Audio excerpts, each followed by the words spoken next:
Dev lagi menggunakan senjatanya yang tidak mengeluarkan suara sama sekali, membuat Nadine agak kesulitan menghitung serangannya.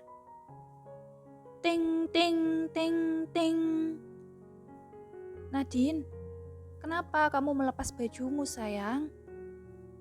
Dev bertanya saat dia masih dalam posisi menembak. Nadine di sisi lain sibuk menghalau peluru menggunakan pedangnya.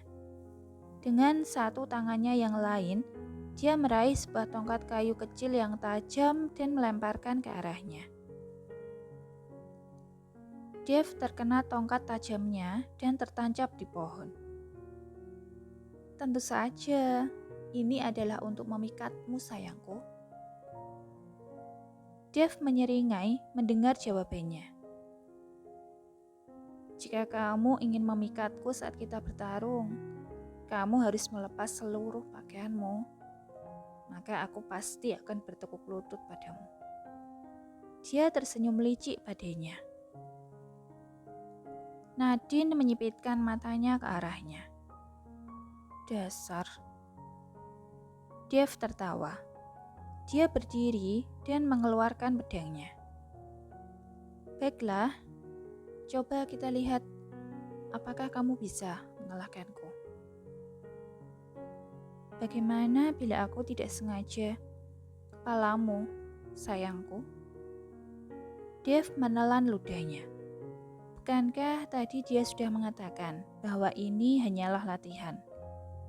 Dia memperhatikan bola matanya. Warnanya masih normal. Ini artinya Nadine masih menjadi dirinya sendiri. Setidaknya masih aman kan untuk menyerangnya sekarang? Kecuali bila warna matanya berubah merah, itu seperti mencari mati.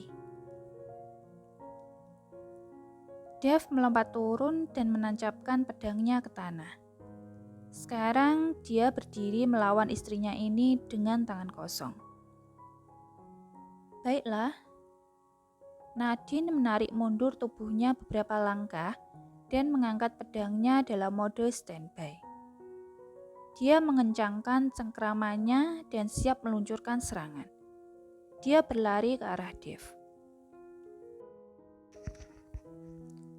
Dev menghindari serangan dengan memegang tangannya dan menarik tubuhnya untuk mendekat. Tapi Nadine menendang perutnya dengan siku, membuat tubuhnya sedikit terdorong. Kemudian ia menarik kembali tangannya dan mempercepat gerakan. Begitupun dengan Dev, juga mempercepat serangannya untuk mengejar setiap pertahanannya dan membuat celah.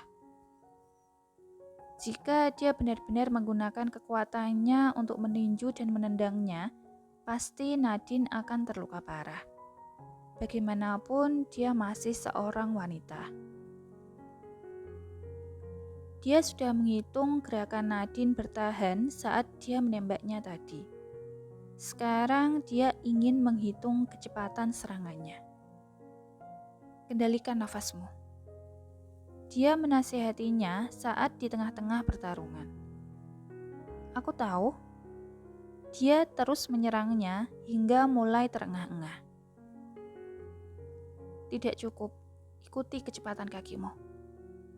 Dia menundukkan kepala ketika Nadine mencoba mengayunkan pedang ke arahnya dan kemudian mendorong kakinya sedikit menggunakan kakinya.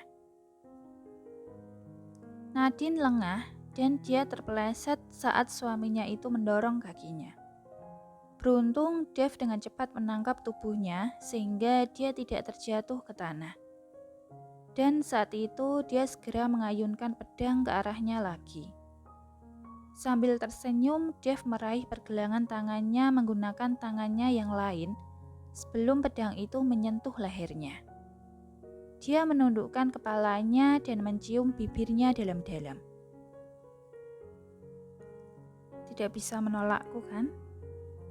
Dev tersenyum setelah dia melepaskan ciumannya. Wajah Nadine sudah memerah seperti tomat. Dia mendorong tubuhnya sedikit, kemudian berdiri dengan benar. Kau menipuku. Bukankah kau juga melakukan hal yang sama padaku? Nadine membeku sesaat. Oh, iya sih, benar juga. Aku melakukan hal yang sama padanya. Dia kemudian menutup pedangnya dan memasukkan ke dalam saku celana kargonya. Dave mengangkat dagunya dan menatap matanya. Sekarang sudah saatnya kamu menerima hukuman dariku. Nadine mengedipkan matanya beberapa kali. Ambil ini. Dia menggelitik perutnya dan itu membuat istrinya tertawa dan berteriak. Berhenti, berhenti Dave. Aku tidak bisa. Ah. Burung-burung di hutan terbang ketika dia mulai tertawa dan menjerit. Suaranya dapat didengar oleh seluruh penghuni hutan.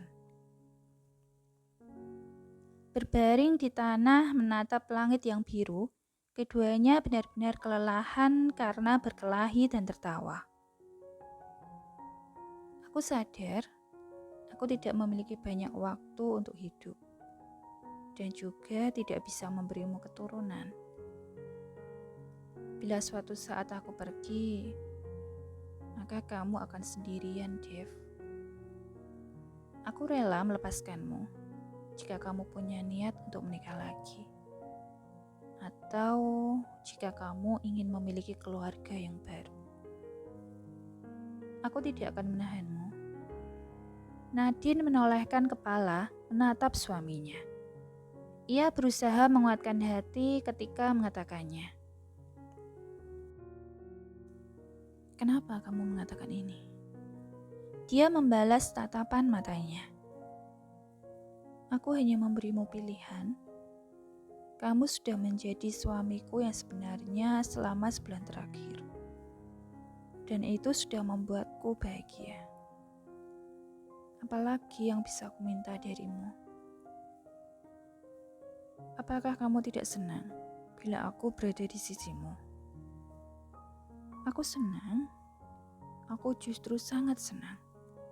Tentu kata-kata yang terakhir hanya diucapkannya dalam hati.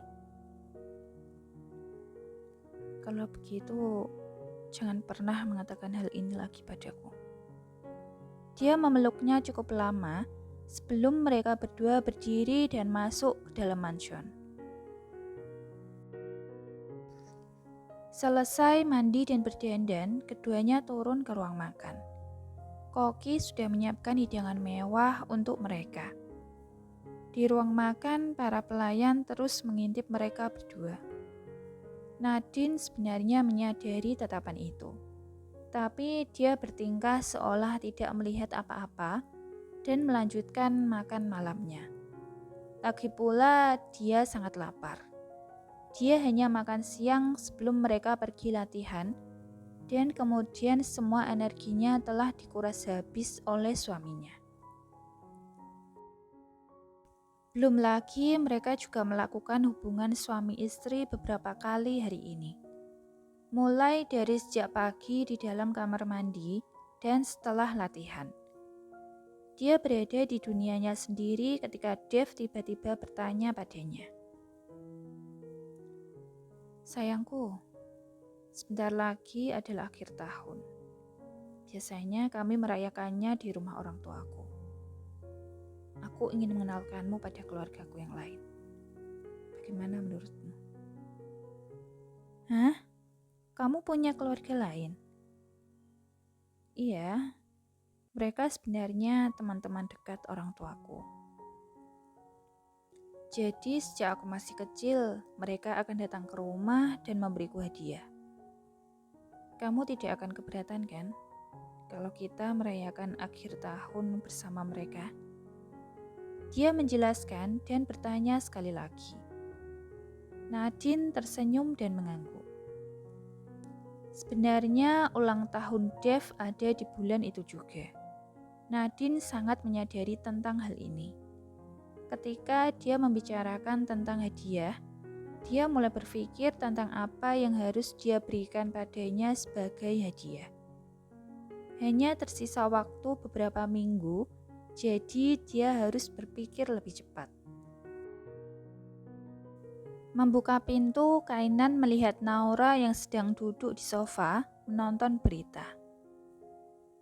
"Apa yang sedang kamu lihat?" Dia bertanya dan duduk di sampingnya. Dia mengutuk. Pria tampan itu menelan ludahnya, lalu mengalihkan pandangannya ke layar televisi juga. "Hah? Siapa dia? Kamu kenal dia?" Tanyanya dan berbalik untuk melihat istrinya. Naura menyipitkan mata menatap suaminya. "Tentu, itu adalah adik iparmu, suami Nadine." Meski suaranya sedikit pelan tetapi cukup lantang. Kainan tercengang. "Jadi dia..." "Ya, dia yang menggantikan kita ketika kita melarikan diri. Dan ini semua adalah salahmu. Adikku sekarang menderita memiliki suami seperti itu." Dia geram dan melihat televisi lagi. Kainan juga melihat berita tentang seorang bisnismen yang tertangkap basah memiliki cinta satu malam dengan sahabatnya sendiri yang dikabarkan adalah pacarnya. Tidak hanya itu, ternyata dia adalah seorang pria yang sudah menikah. Sekarang dia telah dicap sebagai suami yang selingkuh. Dia melirik istrinya, membaca ekspresinya dan mengamati setiap reaksinya. Dia tersenyum dalam hati. Aku ingin ke atas. Kamu harus tidur lebih awal. Besok kamu harus bekerja, kan?" Katanya dan mengingatkannya sebelum naik ke lantai atas. "Oke." Selama di kamar mandi, Kainan terus berpikir. Haruskah aku mencobanya? Atau tidak? Aku bingung. Bagaimana jika dia benar-benar mengajarnya? Tapi bagaimana jika dia benar-benar meninggalkannya setelah itu? Dia tidak akan sampai. Skenario terburuk, mungkin dia akan dirawat di rumah sakit. Selesai mandi, dia pergi ke kamar tidur. Dia melihat istrinya yang sudah tertidur lelap di tempat tidur. Kainan menyelinap pelan-pelan di bawah selimut dan membalikkan tubuhnya. Dia menatap wajahnya. Dia terlihat begitu tenang dan cantik saat tertidur. "Hai, selamat pagi." Andy menyapa Naura yang tengah sibuk dengan pekerjaannya. Gadis itu hanya tersenyum dan membalas singkat. "Pagi." "Mengumpulkan data lagi?" Dia bertanya. "Ya, mau membantuku mencari jurnal lagi hari ini." Naura melihat tangannya yang masih penuh dengan buku yang harus dia taruh di rak. "Maaf, tapi aku sedang sibuk sekarang." "Sini, izinkan aku membantumu meletakkan buku-buku ini. Dan kamu bisa membantuku juga setelah itu." Dia membungkuk dan mengambil sebuah keranjang yang masih penuh dengan buku. Naura ingin menghentikannya, tetapi pria itu sudah berjalan menjauh darinya.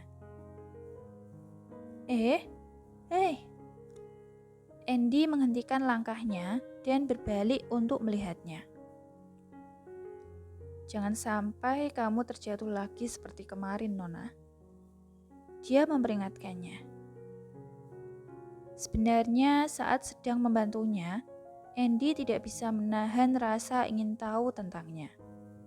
Tentang mengapa dia berada di kota kecil ini, bekerja sebagai seorang pustakawan dan memakai pakaian yang sangat sederhana. Dia adalah salah satu putri Haris Putra. Dia berada di level yang sama dengannya. Jadi, mengapa kamu tinggal di kota ini? Maksudku, kamu memiliki rumah yang besar. Keluargamu kaya, dan kamu tidak harus bekerja untuk mencari nafkah, kan? Dia meliriknya sambil meletakkan jurnal di tempatnya. Naura cekikikan. Lalu bagaimana denganmu? Kamu adalah seorang keturunan bangsawan, kan? Mengapa kamu memilih menjadi seorang botanis? Kudengar keluargamu sedikit lebih kaya dari keluargaku. Apa ada yang salah dengan menjadi botanis? Aku suka warna hijau. Aku suka dengan tumbuh-tumbuhan dan mempelajarinya. Dia mengambil buku lain dari keranjang. Naura mengambil buku itu dari tangannya dan tersenyum padanya. Begitupun denganku, apa salahnya menjadi seorang pustakawan? Andy tersenyum. Jadi, makan malam denganku malam ini. Dia bertanya. Oh, tidak. Aku ingin pulang lebih awal. Naura menolaknya. Ku antar pulang setelah bekerja. Tidak, terima kasih. Aku lebih suka jalan kaki. Kalau begitu, makan siang denganku. Maaf, tapi aku juga tidak bisa. Wow, kau langsung menolakku, Naura. Dia tersenyum dan terkekeh. Aku sudah menikah, Bung. Jadi tidak baik bila aku berkencan dengan pria lain di belakang suamiku. Tapi aku tidak memintamu untuk berkencan. Oho, tapi kamu sangat bersemangat untuk mengundangku. Naura masih fokus pada buku-buku di rak. Itu karena aku memiliki kebiasaan ketika aku ingin tahu tentang sesuatu. Aku akan menemukan jawabannya sampai aku puas. Andy tersenyum hangat sambil menatapnya dari samping.